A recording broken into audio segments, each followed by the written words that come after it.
On this channel, we tend to cover the cream of the crop in terms of musical artists, at least from our perspective. When you get the chance, please also follow the Instagram if you haven't already.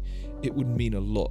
All of the high quality collage art you see on the thumbnails, along with other artwork, goes on there, so your support is much appreciated.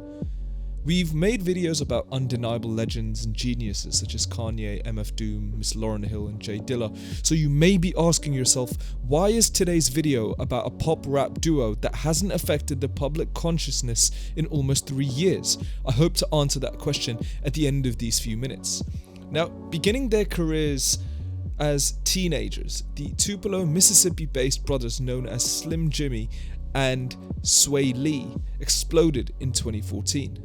They impressed people with their unique voices, absurd group name and youthful energy. Surely you've heard No Flex, Zone, No Type, and Come Get Her, a few of the hits from their 2015 debut album Sremmlife. A little over a year later, the brothers Sremmurd returned with Sremmlife 2, which took them to new, sonic, artistic, and industrial heights. The album's first 2 singles, By Chance and Look Alive, did pretty poorly, barely affecting the Billboard charts relative to the duo's earlier singles.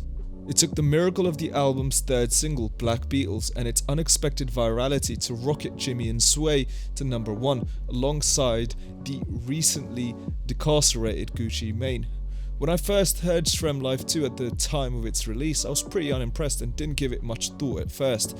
As time went on though, something about the songs on this album piqued my interest on some subconscious level, and I found myself re-listening to the album more than I normally would, an album I don't really care much for.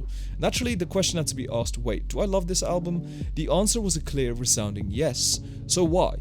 This album has very little to offer in the way of substance or challenging material, things I tend to enjoy in my favourite musical artists. What it lacks in that department, it more than makes up for in infectious energy, one-of-a-kind choruses, and some career-best beats from Mike Will Made It. Sremmlife 2 opens with Start a Party, which is the perfect primer on how to start an album off. Jxmmi stretches his voice to near irreplicable extremes, gleefully proclaiming the presence of Baku in the lobby. This is one of those rare songs about partying that actually conveys the level of excitement you would hope would prevail at a party. It isn't just a killer chorus though. Swae and Jxmmi exchange impressively fast-paced bars, Swae bragging about showing up to the party in some green leather pants.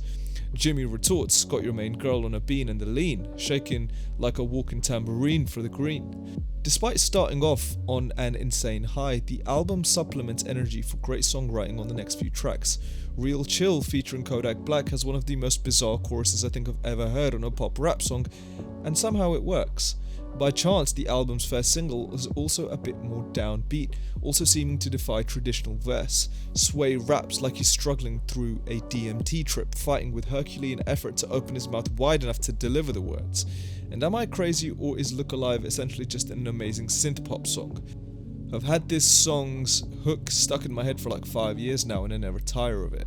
Black Beatles speaks for itself, of course, being the era-defining number 1 that ushered history out of the Obama administration. This song was a smash for a reason, and I think that reason transcends the Mannequin Challenge to begin with. It's just an incredibly well-written, unusual song, and it's these 2 qualities that really make Rae Sremmurd shine at their best.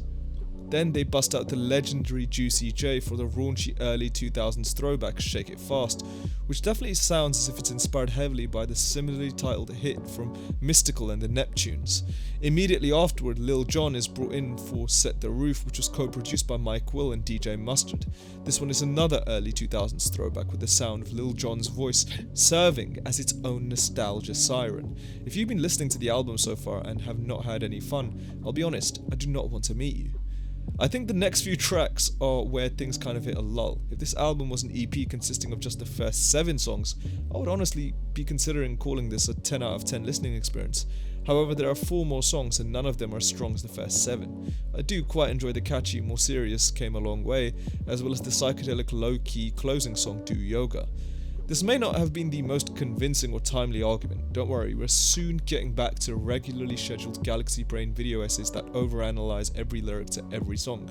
For now, I felt oddly compelled to share my unusual love for the perhaps forgotten Sremmlife 2, a snapshot of a moment in time. After Vine, before TikTok. After Obama, before Trump.